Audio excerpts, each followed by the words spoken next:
le pedimos a los doctores, si es que están, González Figueiredo y Gimel, de la Cámara Electoral, que por favor se acerquen.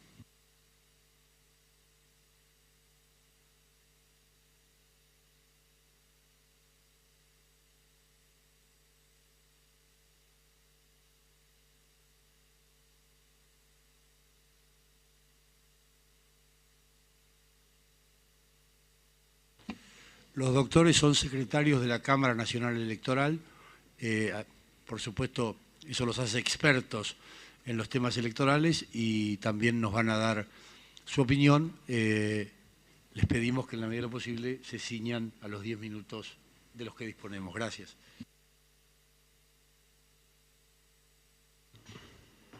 Gracias y gracias, señores diputados y diputadas, por la invitación. Me acompaña el doctor Sebastián Gimel y bueno, para no abusar del tiempo vamos a centralizar la presentación, pero básicamente, digamos, dos datos de contexto para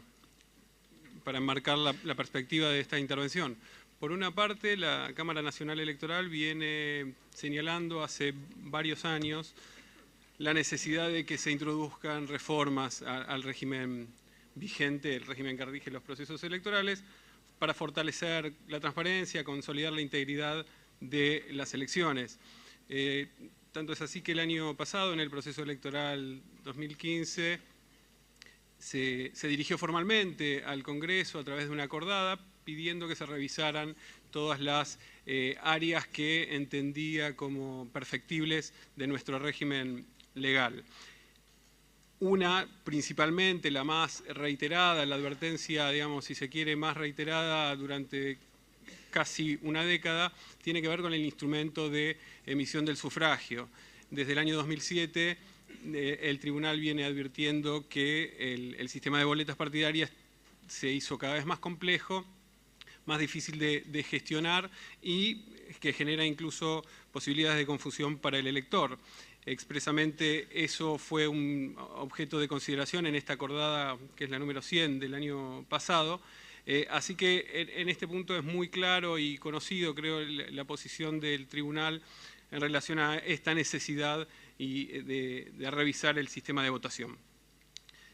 El segundo dato de contexto es cuál es el rol de la Justicia Nacional Electoral, algo obvio, pero también se justifica decirlo para enmarcar esta intervención, que no es otro que tutelar los derechos políticos, asegurar la correspondencia entre la voluntad del electorado y los resultados electorales, que las elecciones sean libres y auténticas, para lo cual se requieren algunas garantías elementales en lo que tiene que ver con la libertad de expresión del votante, la accesibilidad al sistema de emisión de sufragio que se elija, sencillez, que se garantice el secreto del voto. Por otra parte, la seguridad en el desarrollo de los comicios, una ciudadanía informada, capacitar a las autoridades de mesa especialmente, pero también una ciudadanía informada sobre el procedimiento de votación y también la necesidad de que los partidos cuenten con todas las herramientas de fiscalización de todas las instancias del proceso electoral. Sobre estas áreas también el tribunal se pronunció el año pasado, después de una serie de reuniones entre las que tuvo lugar el Consejo de Partidos Políticos, que es un ámbito donde los partidos pueden plantear, sugerir medidas para perfeccionar los procedimientos y que naturalmente en la implementación de esta reforma será convocado y prácticamente va a funcionar de modo permanente. En este Consejo se establecieron algunas medidas para fortalecer estas áreas a las que me refería antes. Entonces, básicamente, sin dejar de señalar los aspectos positivos del proyecto, como lo que se refiere al capítulo de normas procesales que van a mejorar una serie de causas, de trámites, de procesos, fortaleciendo la participación del Ministerio Público, aclarando algunos puntos oscuros que tiene la legislación actual, la ampliación del cuerpo de auditores contadores, que también está prevista y también es muy necesario para el control del financiamiento de los partidos políticos. Sin dejar de señalar estas cuestiones, para aprovechar los minutos nos vamos a detener en lo que más preocupa al tribunal en los términos de principalmente sistema de votación y algunos otros ejes. Sistema de votación, digamos, lo principal, como todos saben, es que sea un sistema confiable en términos de que se tenga confianza y que se perciba confiable por la ciudadanía, para que sepa que su voto va a poder ser emitido libremente, fácilmente, con garantías del secreto, y que finalmente, después del acto electoral, su voto va a ser correctamente contado. Y también para los partidos políticos, en términos de posibilidad de fiscalizar el sistema, de modo de tener también confianza en su buen funcionamiento. En este punto es uno de los, digamos, de los que el tribunal tiene alguna preocupación con la posibilidad de que el sistema que se establezca tenga la confianza a partir de un esquema de auditoría, un control que prevé el artículo 62 bis del proyecto, y que en principio los plazos no aseguran, no dan certeza sobre la posibilidad de que el tribunal tenga dentro de los 120 días que está previsto para presentarlo antes de la elección, es decir, el 15 de abril, la Cámara debería poner a disposición de los partidos políticos y de las universidades convocadas la información sobre el sistema, que debería ser todo el software, tanto del dispositivo de votación como el de escrutinio, provisorio, definitivo. Y la verdad es que no hay certeza sobre el tiempo en el que el tribunal va a contar con esa información, porque en principio no está previsto que sea el Poder Judicial quien desarrolle esto, sino el Poder Ejecutivo, de manera que esa es una cuestión que habría que revisar, entendemos, por una parte los plazos, pero también la posibilidad de hacer algún tipo de control en tiempo real desde la contratación. Es decir, no esperar a que el sistema esté desarrollado para presentarlo y controlarlo, que por otra parte, en caso de ser desaprobado ya a esa altura del cronograma difícilmente pueda corregirse, sino que a partir de la contratación del sistema, tanto el organismo estatal que lo contrate como la empresa encargada del desarrollo informen a la justicia en un plazo que se puede establecer quincenalmente, por ejemplo, sobre el estado de situación del desarrollo. De manera que de poder controlarlo a través de informes técnicos de aprobación y eventualmente poder corregirlo en caso de advertir alguna inconsistencia. Por otra parte, no solo necesitaríamos contar con la información, el artículo habla de información, sino también del sistema, el software y el dispositivo concretamente que se va a utilizar para que los partidos, para ponerlo a consideración de las agrupaciones políticas también para la auditoría. Tenemos que tener en cuenta que son 95.000 mesas de votación y que el tribunal entiende que cada una de las máquinas que se van a desplegar tiene que tener un control de trazabilidad desde el origen, producción, distribución y retorno de los dispositivos. Así que esto también habría que tenerlo en cuenta. Y para el día de la elección encontramos que en principio está regulada la figura del delegado electoral, que es una figura que la Cámara fue estableciendo por vía reglamentaria, de acordada, y eso es un punto positivo, digamos, que se establezca, pero también sería necesario contar con un personal técnico más capacitado para cualquier imprevisto que pueda surgir con el dispositivo.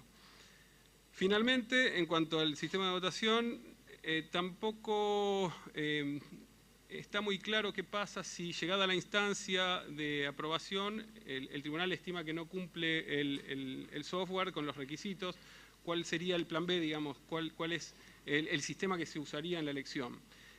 Sí está previsto para el caso del Poder Ejecutivo en la convocatoria 120 días antes, cuando se establece el cronograma de implementación, que puede exceptuar algunos distritos de la aplicación cuando razones justificadas así lo requieran, pero no está previsto para el caso de que no resulte aprobado el software. Y aún si se entendiera que se debe recurrir al sistema de boletas partidarias que hoy está vigente, La verdad es que habría que establecer un cronograma específico para eso, porque en principio tampoco los partidos estarían en condiciones de salir a esa altura a hacer los modelos de boletas, a imprimir los modelos, la audiencia de boletas, etcétera. Y además de no estar previsto para esa instancia el financiamiento público de esas boletas como es actualmente. Una cuestión a tener en cuenta. En la segunda cuestión vinculada con esto y los medios del Poder Judicial, de la justicia electoral para dar certezas, dar confiabilidad en el sistema, tiene que ver con los recursos para ejercer todas estas atribuciones de auditoría de las que estaba hablando. Hay una norma que prevé que va a haber una asignación presupuestaria especial para esto, pero la Cámara entiende que es necesario dar más certidumbre sobre esto, por ejemplo, a través de la fijación de una alícuota determinada en la implementación del sistema. Esto remite a un problema histórico de diseño institucional de la Cámara Nacional Electoral,